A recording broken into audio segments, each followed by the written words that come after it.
yeah, I try to think of sustainability again in the context of research, and it's very difficult to do really research in sustainability because sustainability is a broad concept that integrates.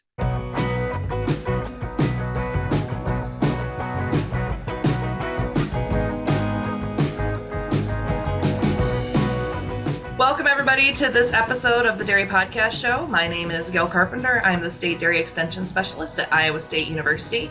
And today I am joined by Michel Wattiaux, and I have practiced your name a lot, so I hope I got that right. Yes, good. Really excited to be joined by Michel today. Michel grew up on a dairy farm, which is, yes, that is part of your education, I think. Grew up on a dairy farm, got a bachelor's degree in ag engineering in Belgium. And then after his bachelor's degree, went back to the family dairy for a couple years, and then went to Wisconsin to do some graduate work at UW-Madison. And you've been stuck in Wisconsin ever since. I won't say stuck, I'm sure it's a great place to be, but he's been enjoying Wisconsin ever since. Yes, there you go. So he is currently faculty at UW-Madison. I didn't know this about you, that you worked for the International Dairy Extension Specialist as a International Dairy Extension Specialist with the Babcock Institute for International Dairy R&D. I didn't realize that. It's kind of interesting. We can talk about it if you want. All right. Well, I know I'm really excited to talk to you today about your research and some of the stuff you've been doing. I know we have worked together quite a bit, but mostly on the teaching side with ADSA in some workshops and symposia and the teaching and undergraduate committee. So I'm kind of excited today to talk to you about the other side of your job. Yeah, so why don't you, I guess, start by telling us, what is your current role at UW and kind of what's the history of how you got there? So my current role is professor in the newly minted Animal and Dairy Science Department, only 2 years old now, after we merged, the Animal and the Dairy Science Department. I was hired about 23 years ago, actually. It's easy to remember, 2000. It's good math. Yeah, that's why I look smart. So I was hired in the department in 2000 with a 70% undergraduate instruction responsibility. So this is probably why we met and talked about teaching the first time. And I was tenured in 2006 with excellence in teaching and a significant accomplishment in research. And I know I continued throughout my career to almost like remind not just myself but my colleagues around me that what they hired me for, and so. But being UW-Madison, it's no secret that we are very research oriented. So from the very beginning, my research has been in, as I recall, when I put the foundation for a research program way back then, was to say, well, we should no longer just formulate rations and do research in nutrition just to make the cow produce more milk. We need to expand the boundaries of nutritional research. And my twist at the time was simply that, I'm going to look at environmental aspect of, feeding cows different types of diet. And at the time I started focusing on nitrogen, and in the first few years worked quite a bit on milk urea nitrogen.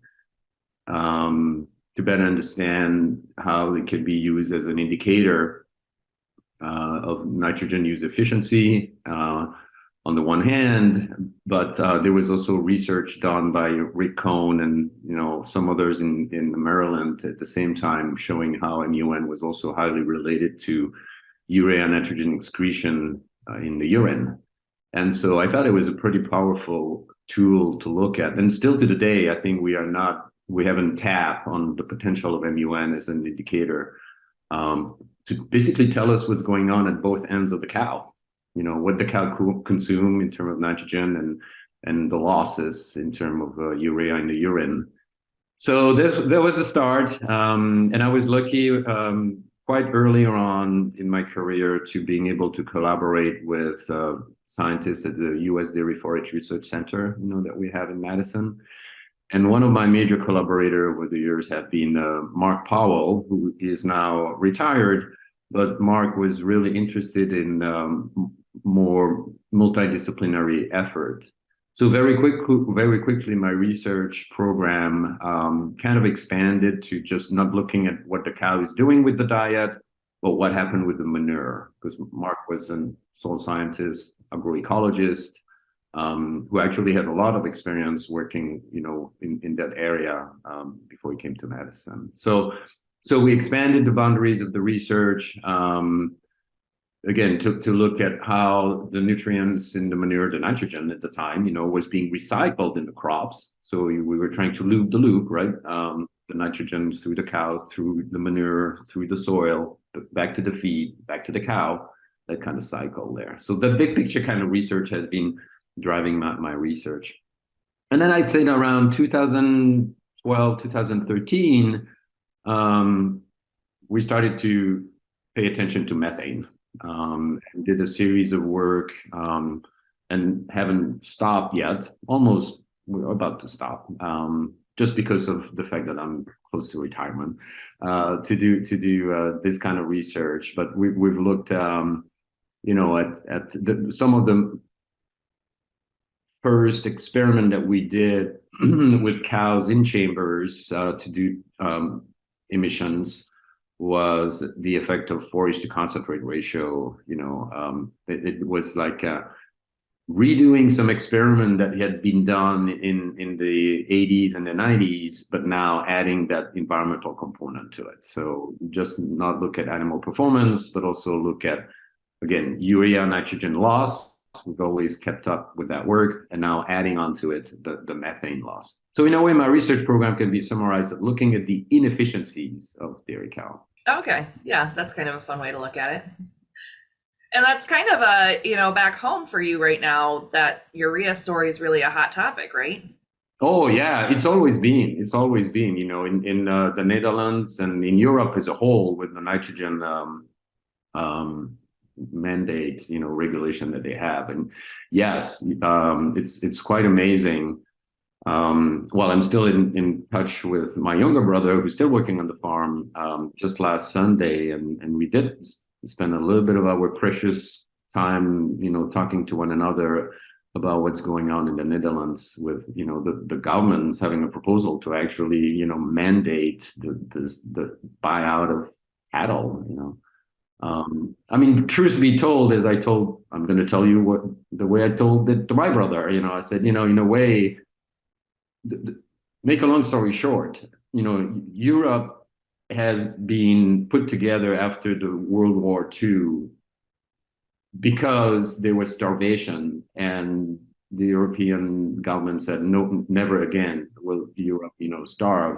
And so they really funded a lot, agricultural research. And, the Dutch in particular decided that dairy is going to be their things. And there's a lot of cows in the there's a lot of cows and not a lot of space. And a lot, exactly, and a lot of water. Yeah. And if you got leaky nitrogen, that really is a problem. Yeah. You can have So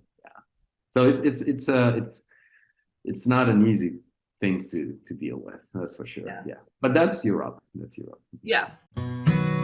Typical fresh cow incidence of clinical hypocalcemia is 3 to 6%, while subclinical hypocalcemia affects 50% or more mature cows. Based on cutting-edge research, Exelite offers a new approach that is build effective and the ZDUs. For more information, visit www.protecta.com. I guess I want to kind of dial in on some of that nitrogen story there a little bit. I know that I come from kind of that nutrition background, focusing on, amino acid balancing. We call them low crude protein diets. I don't know. I think low crude protein diets is a little bit of it's true, but I don't think it's the best name for it's a more efficient diet, right? It's not necessarily that we're just trying to lower crude protein. We're trying to make the cow more nitrogen efficient. So if we're looking at that story of urea, of nitrogen, of recycling nitrogen, where are we going to have the most focus? Is it going to be in that diet that we're feeding, or our manure management? What do we need to be looking at if we're trying to mitigate some of that nitrogen impact? All of the above? Yes. Well, I think unfortunately, I think we've been limited in part in our nutrition research by dividing and conquering, right? We keep going deeper and deeper into our silos. So if you do nitrogen research, you don't do energy research. Yep. If you do fiber research, you don't do fat research. Yep.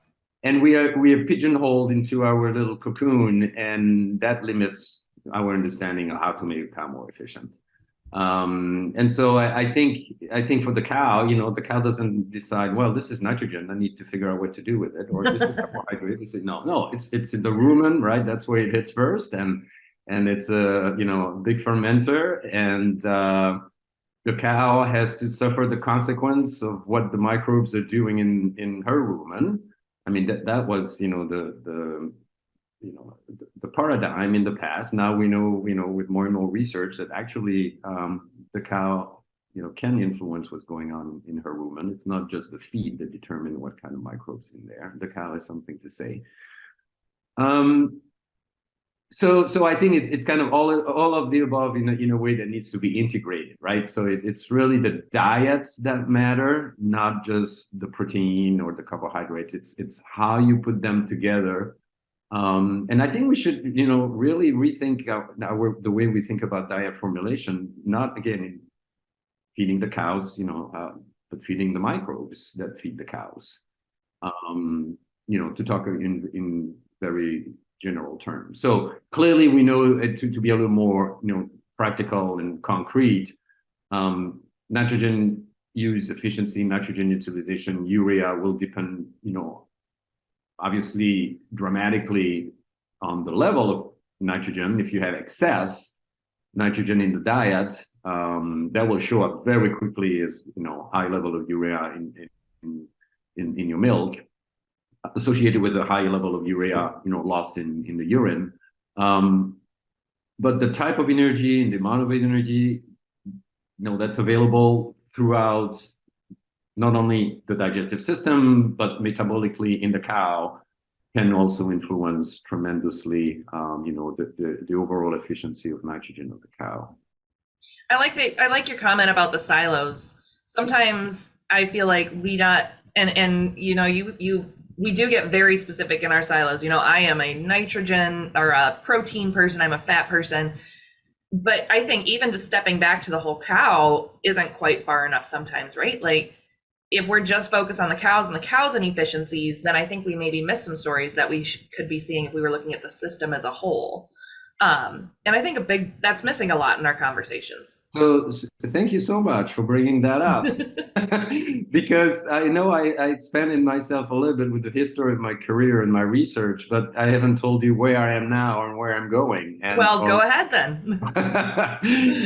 And I think, and it's been there, by the way, all the way. That goes back to my years as an international dairy extension person. Yes, definitely. You need to look not just at the cow, but the whole system. And actually, I'll go back to describing another area of research that I've had all along the years, which for some reason I have developed internationally, not as much in the States. But that's exactly it. The study of the sustainability of different dairy systems in different parts of the world, and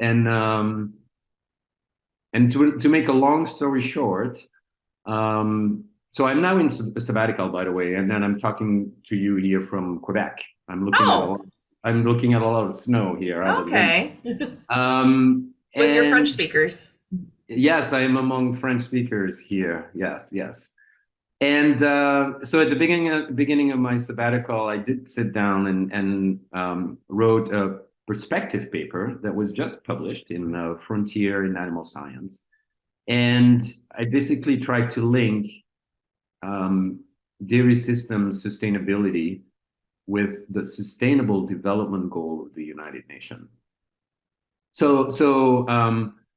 And going back over the course of my career earlier, with work with colleagues here at Quebec, we did publish a paper in Journal of Dairy Science where we looked at we developed a spreadsheet, which is a linear program that basically does what a least cost ration formulation does, but not at the level, just considering the cows and the feed, but of course considering the herd and the crops and the feed that you can buy. So right, the crops that you're producing are serve as a feed source for your herds, and then the manure that the cows produce can serve as fertilizer for your crops. So we try to put that all into a linear programming software that allow to not only formulate rations for the different groups of animal on the farm, but formulate those rations based on the crops that you have on the farm, the type of rotations that you have on the farm, to make best use of the nutrients that you have available on the farm. So that was kind of a start of looking at formulating diet, not just saying what do I have in my silos and what feed can I buy on the market, but it's in a more systematic system of my farm, my situation, what kind of ration would be most appropriate for me.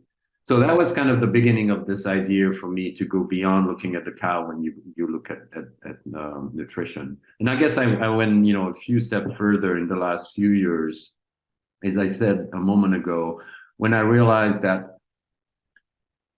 the long-term sustainability of dairy farm and dairy systems doesn't depend on us, right? It depends on the consumers. If the consumers stop buying milk and dairy product, we're done. And so it's no longer just a matter of them having confidence in the quality of the product that we deliver to them, but it's the environment, it's the social, it's animal welfare, and I got confused about what this is all, where what are the problems? How do you define sustainability? How do you define system? And it's only when a few years ago came across those Sustainable Development Goals that I saw it as a holy grail kind of thing. It's like, well, this is if we put our research, our instruction, our extension effort,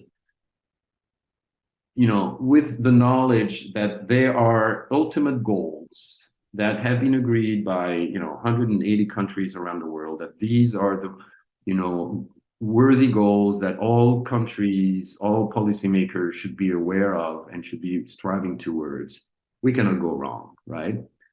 So this is why in the last few years of my career here, I've been trying to work more in that direction of how do we actually develop tools, indicators that are making sure that we are going in that right direction.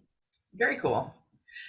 Is the answer, I guess, and you're going to say it depends, right? Because you have this tool that's going to tell you there's a whole bunch of different, it's different for every farm. But is the answer just to feed higher concentrate diets? Oh my goodness. So, well, it depends.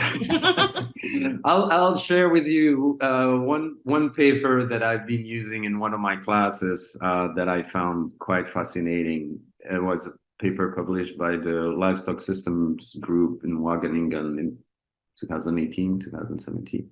And here is what they did. Again, it was a modeling effort, linear programming effort. They said, we're going to look at, in Europe, so that was, you cannot escape, sorry, Europe. They are ahead of us in those.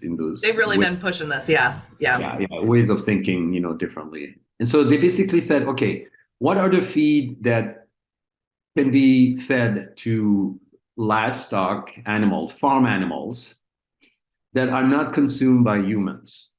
Because we don't want our livestock agriculture to be competing with humans.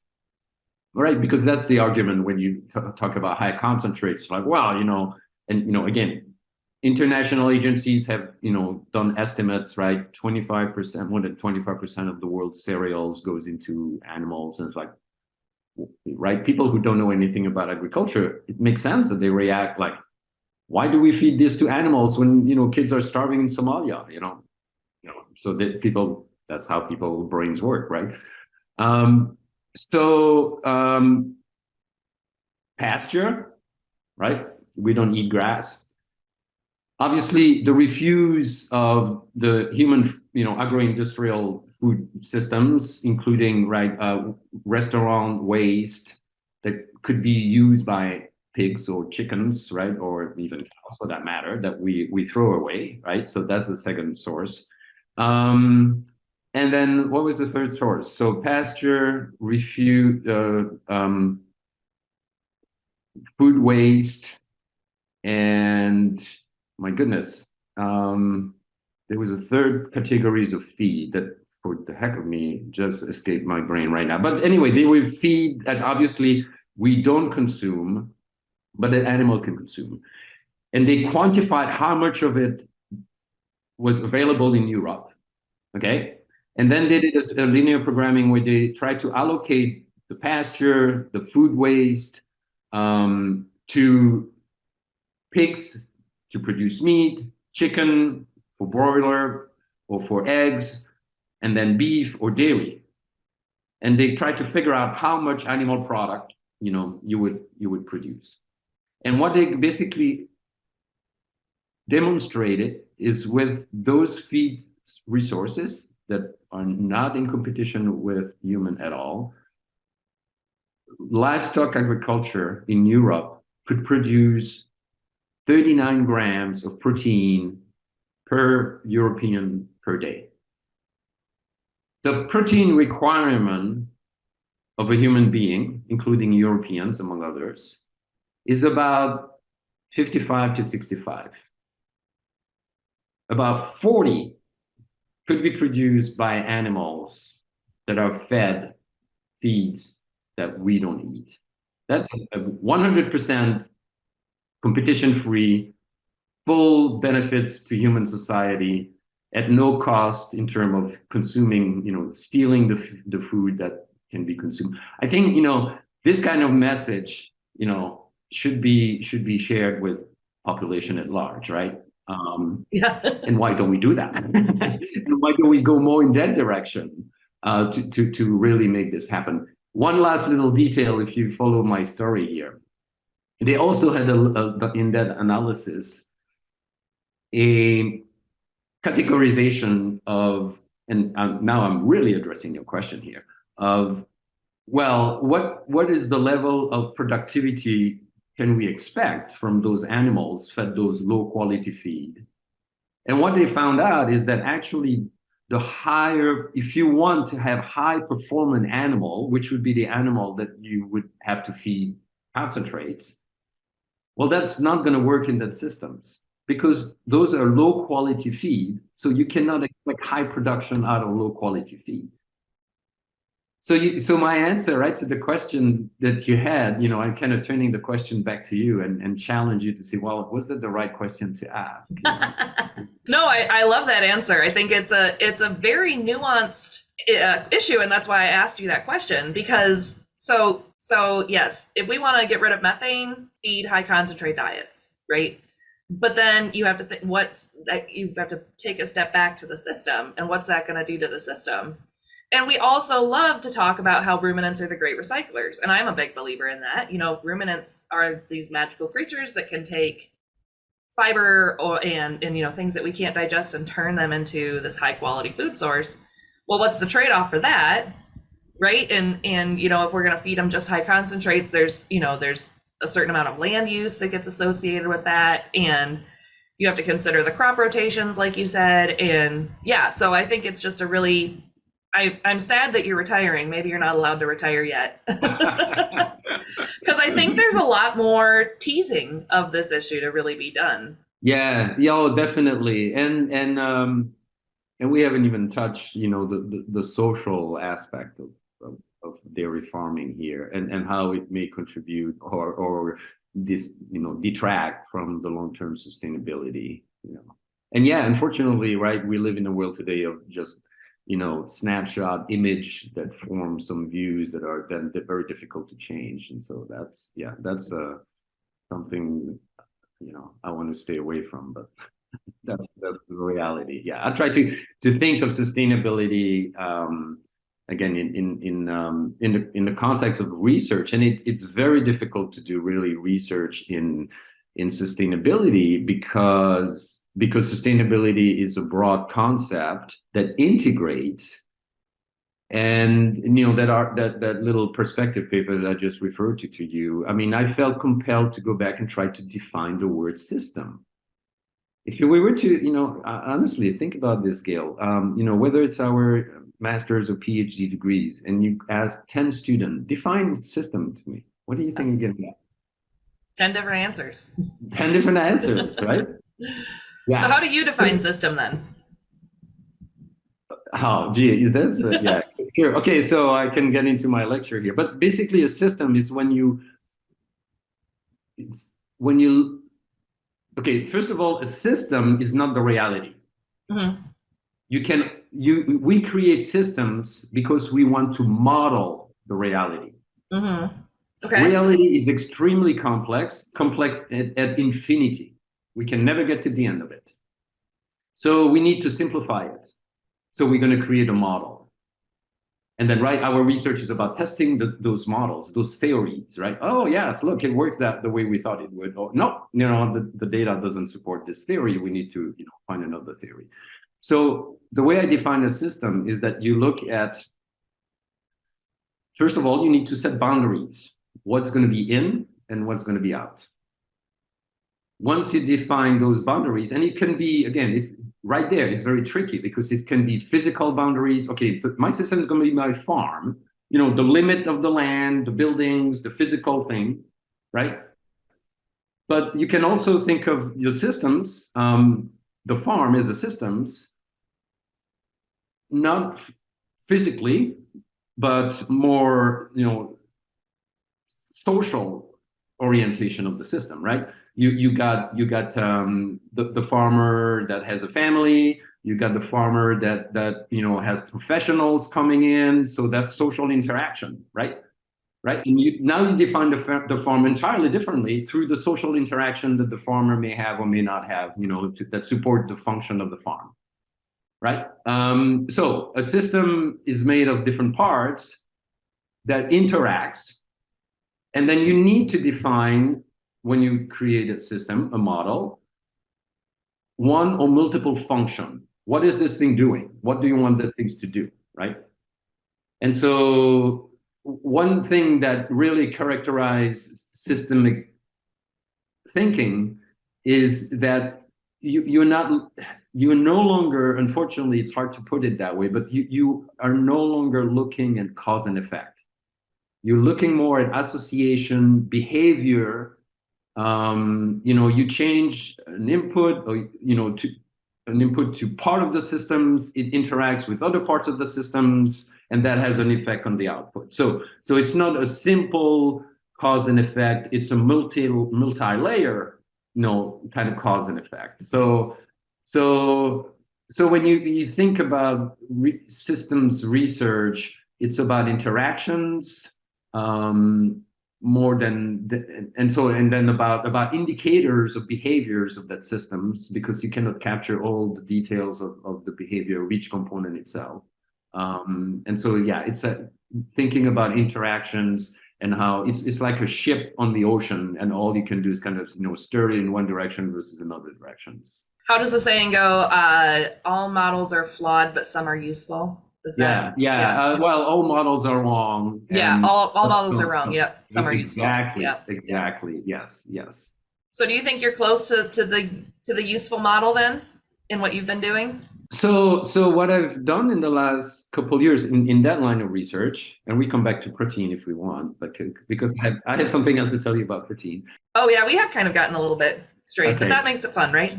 Sure. Yeah. So in regard of this is that so I said, well, my frustration a little bit in sustainability research was that, the word sustainability has been hijacked, right?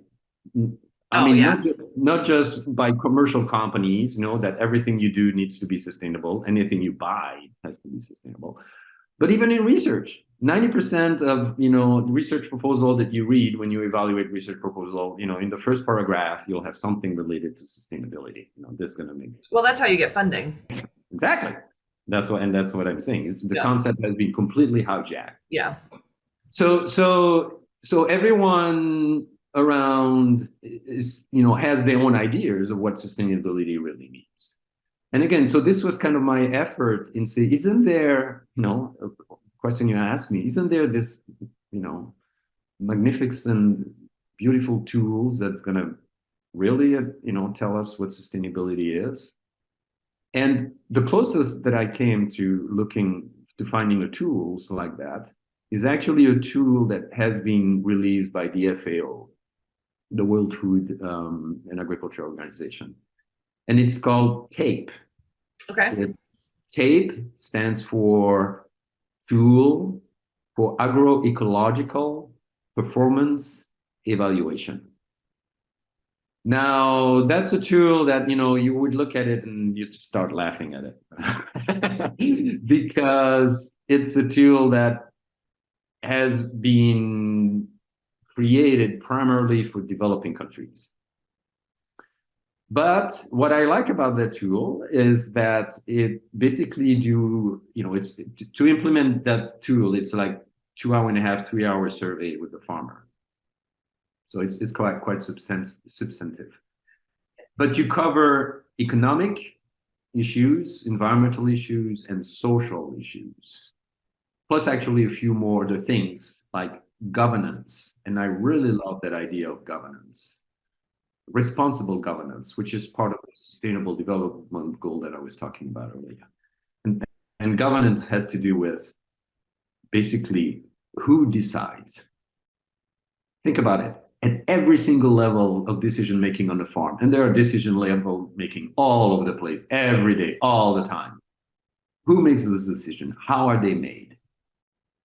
And if you really want, again, to have a system that's really working, you cannot have just one person calling the shots for everything everywhere all the time, right? So it becomes a huge issue in and of itself. To take just that one example of how to handle, from a system perspective, decision-making process on the farm and responsibility and governance and decision-making. But that tool, coming back to the tape, it needs to be adapted to advanced dairy systems. Well, it was not developed for dairy systems to begin with. It was developed just for for farms that produce food around the world. And primarily, targeted towards smallholders, the small family farm kind of thing. And as I said, and I don't know, I can challenge you and my colleague to give me the name of a tool that we know of, that we use in our programs, whether it's research extension or instruction, that really hits on the 3 pillars of sustainability, together at the same time, in the same place. We don't. And that's another example of this, hyper specialization blinds us to the bigger picture. Well, and it's like a land grant institution in the 3-legged stool, right? You can't just have one of them and not have the other 2, or even just 2 without the other one. Exactly. And so this is why I like the tool. And I've had currently, actually, I do have a student that applied it in Peru, in the Amazonian region of Peru, on dairy systems, because anything I do, has to do with dairy. And we have colleagues in Mexico doing it with, small family farm in Mexico. And part of what I'm doing right here, right now in Quebec, with this Fulbright sabbatical that I'm, on right now, is to try to convince my Quebecois colleagues that it may be worth their while to consider applying to for some of the farms here. Eventually, I think I'd like to, again, the tool, as I said, okay, I'll give you some of the big ideas that are built in the tool that I think, are in our blind spot in the US. And in when I say in the US, I also mean Europe or the advanced dairy industries of the world in general. Number one, the role of women and women empowerment and gender equity. That's it. This is such an opportunity for the dairy systems, dairy industry, to be aware that we are gender biased everywhere, and we don't give women the opportunity to make decisions that could have big impact. And that tool, tape, look at that, right? Number two, youth employment. So we talk so much in the US about rural economy and local communities and the vitality that we're losing in rural America, in the heartland of America. Well, how do we address this, right? Providing young people with opportunity, with a future, right, on farms. Where is that in our research and teaching and extension program? Farmers are doing it. But yeah, to your point about what's the university doing to help, I think that's a really interesting question. Yeah. So two examples of things that I've learned looking at the big picture, looking at what happened in other parts of the world, looking at those FAO efforts. And as I said, right, you don't ask the same question about women empowerment if you are in Canada or in the US than if you are in Kenya or right in Peru. But those issues are there, so in many different industries around the world, with the experience of my life, working in different systems in different parts of the world. Yeah.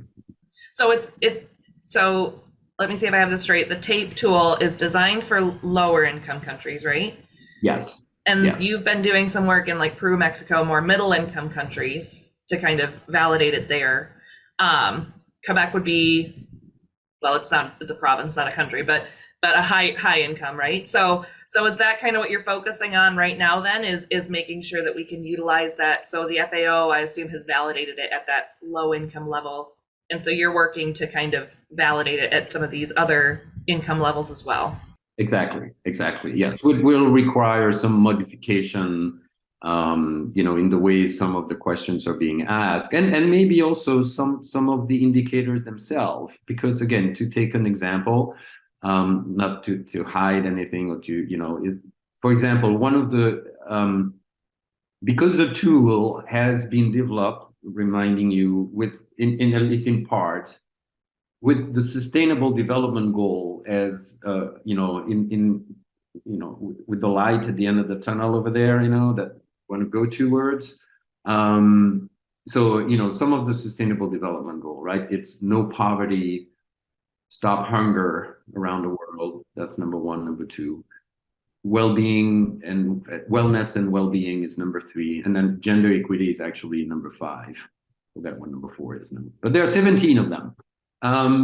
So because they have those, as the target, and nutrition, we know, right, in low middle income countries, rural conditions, farming, and actually specifically livestock farming, there's a paradox that the very small producers around the world who have livestock end up being the least nourished people, because right, they have the livestock as for many reasons, and one of which obviously derives some subsistence, but they just don't have enough and to eat. And so the tool to find out the level of the adequacy of nutrition for the family members on the farm, they will ask the woman a series of questions about what she consumed the last 24 hours, and why the woman. And Gail, this was my life experience, I can tell you. Because in that context, in the social context of many low and middle income countries, the women fix the meals, and the meals are given to the man, to the sons, to the daughter, and if there is anything left, it's going to be for the person who cooked herself. in that order. And so you basically hit the lower rung of the ladder when you ask women in developing countries what they ate, in the 24 hours, because she would even give, her food to her kids, right, before she give it to herself. And so obviously, this is not the kind of question you want to ask a Quebec dairy woman farmer. Right. Yeah. But we have issues with what we eat in this country too, right? Yep. That are beyond just the farm, obviously. Yeah. Oh, so are you going to get it figured out by the end of your sabbatical then? Oh, You're going to get close at least? No. I just need to slow down and not get myself too excited about all this, and the world will be okay with or without me thinking about this. So yeah. Well, I guess maybe a better way to ask my question is, how close are we to having it validated for higher income countries? Well, to be honest with you, so again, to be very down to earth and practical, I'm waiting, as we speak, for a proposal that was to do this in Wisconsin. And that would be very useful if we actually have the funding, and I have the student who has been using the tool in a different context, and so that would be great to and I'm not saying that the result of this work, if we do it, is going to lead to the ideal tool, but at least it's going to be a step in that direction. I think the FAO itself is looking into making the tool relevant in as many contexts as possible, so they may be interested in really looking more in how to make that tool relevant to the advanced dairy systems of the world. But again, to go directly to your question, I think the right answer again is my right answer. It's depend, because, and that's going to be the blessing of the curse of a tool like this, is that but there's something that we can do about it. So on the one hand, there are issues that are universal, as I shared a few of them with you today. And those issues, I think, if they are universal, you could have a tool, right, that address those issues regardless of the context, because it's everywhere that issue is at play. But then, there is also a lot of very specific things that are very contextualized, right? That it depends on, whether you are, in Wisconsin or in California or in the Netherlands or in Africa. And so, to be relevant, you need to account for, what's specific to the context. And so the future, I can imagine it to be some sort of two-layer, some things that, is universally accepted, and the global dairy industry seems to want, for example, to be carbon neutral by 2050. Well, how do we help every single farm? If it's true, right? Well, then the farmers needs to be carbon neutral. So if you do have some that are, emitting greenhouse gases, well, then you have to have others that's going to be sequestering that gases if you want to be net neutral, right?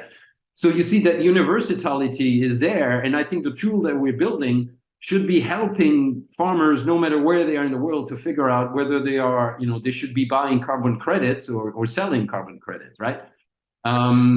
And so this is an example of a universal thing that could be built in, something like TAPE. And then there are things that I think are very unique to different dairy systems that local scientists should be developing to address the very specific needs of the farmers, the population of farmers that they're working with. That's unique to them and not to others. Mm-hmm. Yeah. So I think that's kind of the way of the future in sustainability research. Well, I love this tangent that we've gotten off on, but I do want to give you the chance to talk. You said maybe you had something else to add about the protein story. Oh, okay. So I want to give you a chance to kind of address that before we wrap up. Yeah. So it's a little bit of a setup here because with my student, we just submitted the paper to JDS just yesterday, believe it or not. Oh, congratulations. So we'll see if, what the reviewer is going to say. But what we did in that, you're aware, I'm sure, and your audience is aware that, in protein nutrition, not only do we want the low crude protein, whatever that means, but we also, part of that low crude protein story that we built in our heads for decades now is you want to feed, if you decide to feed 16.5% crude protein, it's not 16.7 or 16.3. You need 16.5, that precision, right? Yes. That constant, every day, right on target. Because if you give too much, you waste it, and if it's too low, you don't meet the requirement. So, that some group had done some research with oscillation of crude protein. Yeah. So we jumped on the bandwagon of that one. And so we did an experiment. But what we did that was not done before, that we did in this study, is that we had oscillation around two medium level, two average level. One average level was 15.5. That was the high level. And the other one was 13.8. And we varied the protein 1.5 going up for 2 days. So the 15.5 went to 16.5, set, almost 17, that high? I don't think it went that high. So we varied it, and then we dropped, of 1.5 units below the average for the next 2 days. So in 4 days, the animal goes, 1.5 above target, and then the 2 days after that, 1.5 below target. And we compared that oscillating, right, 1.5 above and below average to the static, the same average level all day. And we did that with mid to late lactation cow. So they were not at peak, okay? That needs to be made clear. But they were producing close to 40 kilos of milk anyway. So pretty decent milk production. And the story is that, so let me be clear.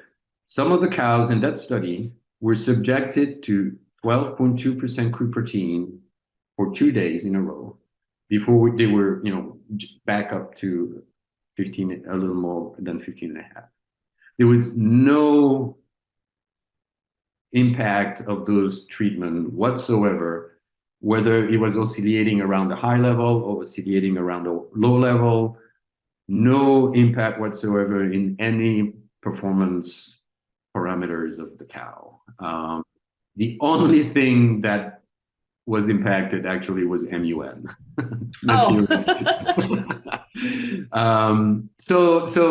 My big story here with this is, again, like sustainability has been hijacked, the word precision agriculture is being hijacked here.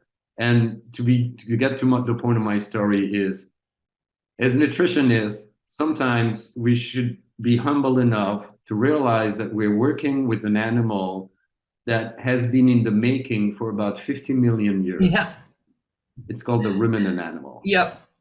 And those animals really know how to handle high and low in what they feed, and much better than we can understand them.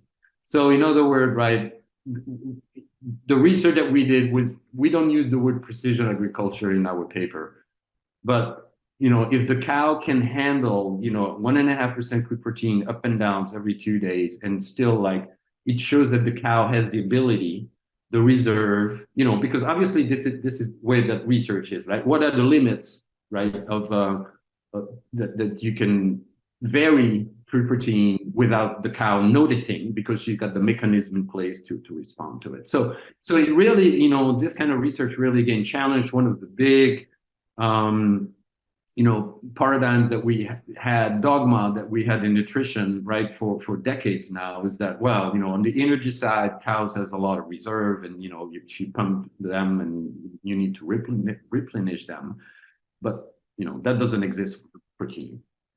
Actually, it exists for protein, not obviously to the same extent as for energy, but cow has somehow the ability to find those critical amino acids to produce, milk protein at the same extent, whether she's got 12.5% crude protein for 2 days in her diet or not. Well, I have a theory that, and again, nutrition's near and dear to my heart, But I have a theory that a lot of our job is actually to make life easier on the cow so that she can do what she needs to do with that nutrition, right? So it'd be interesting to look at some of that, like, okay, what if a cow has in a overstocked pen, right? Like, so looking at some of the social dynamic, going back to your idea of the system, right? And I think a big part of our job is actually managing those cows so that they can get the most, so that they have the resilience to be able to handle those nutritional challenges and get the most out of the nutrition that we give them. So yes, our cows are extremely, finely tuned genetic machine, right? And so if you invest into the genetic, you want your return from that genetics, and that's the cost you have to pay, right? The cost may not be quite the right term here, but in a way, when you think about the systems approach, yes, it is, right? Because again, going back to my original idea of talking about systems, now, right, you got animal scientists who wants to make the animal more sustainable, whatever that means. And then you got the crop scientists working on making the crop more sustainable. My colleagues here yesterday was just telling me they have a research program here where they are trying to lower the cryptoprotein in alfalfa and increase the level of sugar in alfalfa. Like, I don't know, maybe agronomists think that, you just give alfalfa to the cows and you're done. I don't know. Right? So, but again, right, the talking, if the nutritionist were to talk with the agronomist, a little more, maybe, there would be less issues there. yeah, I think that's a great pitch for doing more transdisciplinary research. Yes. Well, before we move on to our big three questions that we ask every guest, is there any other last thoughts that you want to share, or any summary points that we didn't touch on today that you want to get out there? What am I going to say? I'll say that, I've been so lucky circling back to where we started. I landed in Madison in 1985, coming from a dairy farm in Belgium. My story is that actually the day that I flew out of Belgium, I milked the cows that morning before going to the airport. And I've been so blessed to being able to, develop my professional career, and found a family, in Wisconsin, in the U.S. So I've been very grateful of the opportunity that I've been given, just because I love the dairy to begin with, and so this I'm going to be eternally, grateful. Now I know that sometimes people think, "Gee, Michel, you are so." Sometimes, how do I want to say this? Like, are you really one of us? You seem to always have the little edge, of yes, but. And I think I'm a little bit like that, because I want the best, and I truly believe, in the value of dairy farming. And I've been in it in so many different form, again, milking cow, feeding calf, and doing this myself, to researching it, to doing this international extension, and then doing the instruction in dairy. And I think it's hard. But there is hope, and I think we have a lot to contribute in many ways. And so this is kind of my last little, circling back thinking. Mm-hmm. Well, I think it's the yes but people who keep us moving forward. Yes, definitely. Yeah. All right. It's time for our famous three. When it comes to raising healthy animals, you need more than the right solutions. You need the right partner who brings decades of industry expertise and a global team to put that knowledge to work for the advancement of your operation. At Phibro Animal Health Corporation, we are proud to work with you as your trusted partner. We ask all of our guests 3 questions, and I think you know what these are. So we'll jump right into the first one. Our first question that we ask everybody is, what is your favorite dairy-related book or resource? Gosh, I hate that question.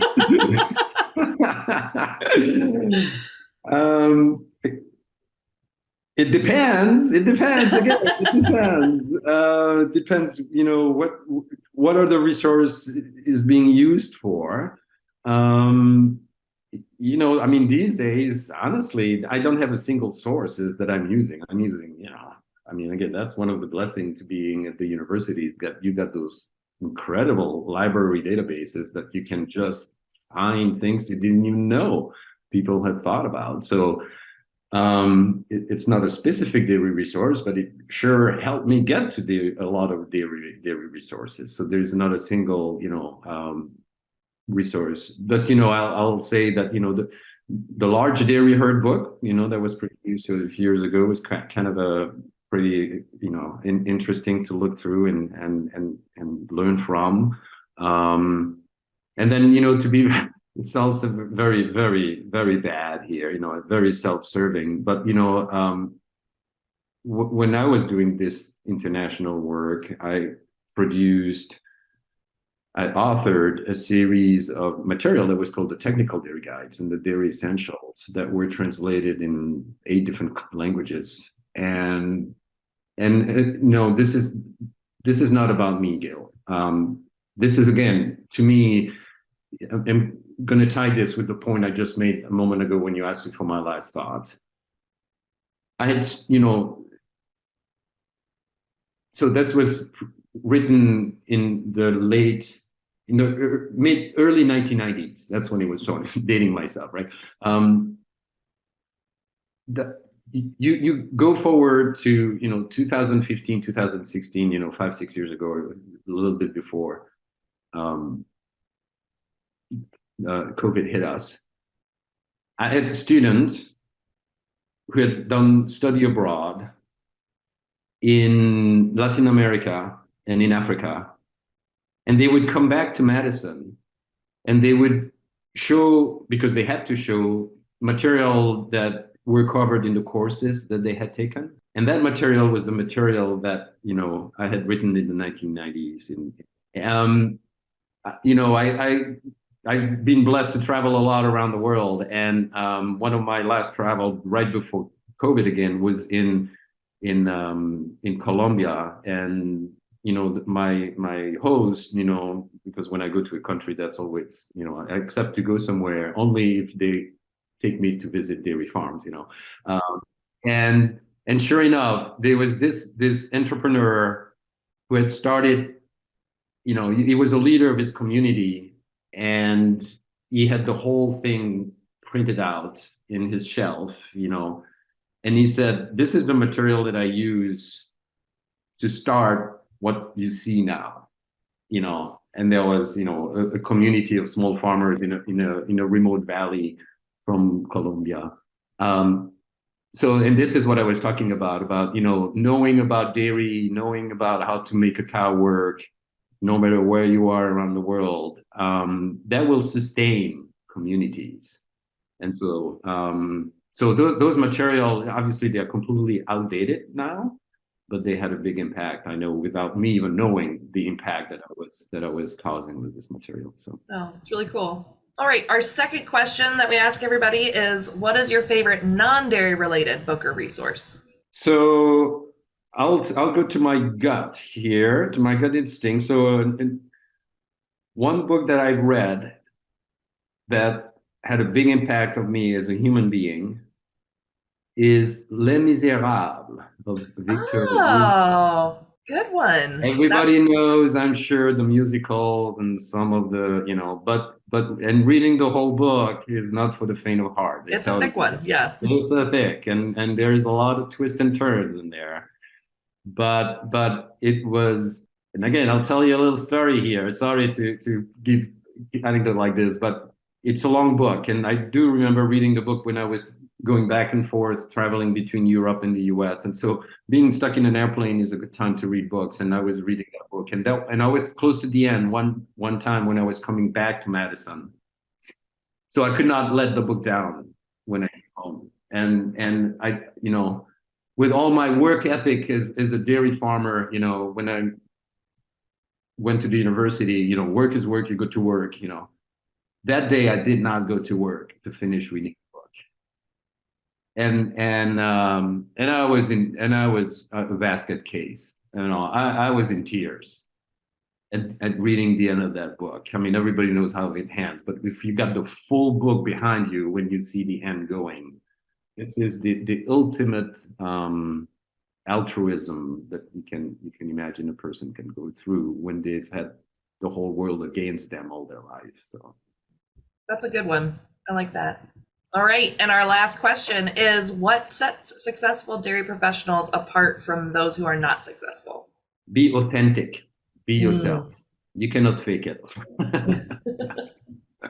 I say that in part, I think, being very influenced by my years of trying to do my best to help my student learn, being an instructor, when you're in the classroom, and again, this is why this concept came to me, student know best, if you are just making it up in front of them, and so you don't want to make it up for them. It's not about you, it's about them. And I think any professional needs to remind themselves, it's not about me, it's about the people I'm serving. So and to do that, you need to find who you are, and you need to be authentic to yourself, true to yourself, and build on who you are and what you're good at, and go with that. And don't try to be or to do things that you are not. Well, that's a great note to end on. Before I let you go, though, is there anywhere that people can find more information about yourself or the work that you're doing, or can connect with you? Any pitches that you want to make for information that's out there? Well, I do have my own little website that's available, open to the great big world out there. It's dairynutrient.wis.edu. And I haven't been able to keep up with updating it very regularly, but at least if people are interested to learn more about me, there's some biography in there, example of some of the material I teach, a little bit about the research that I've done. So that's one easy place. I mean, the other place, if they want to learn more, is just go on the University of Wisconsin Department of Animal and Dairy Science website, and under faculty people, they'll find the faculty, they can find me, and there is more up-to-date information on publications there. So well, it was really great to talk to you today. I hope you enjoy the rest of your sabbatical. How long are you going to be over there yet? At the end of May, until the end of May. Yes, I'll be here until the end of May, back to Costa Rica, then the States, and I'll be back in Canada in Ottawa. Hopefully we'll see you there. Yeah, I'll see you there. All right. Thank you so much for taking the time to chat with us today. It was my pleasure. Thanks a lot, Gail. Good luck. Yeah, you too.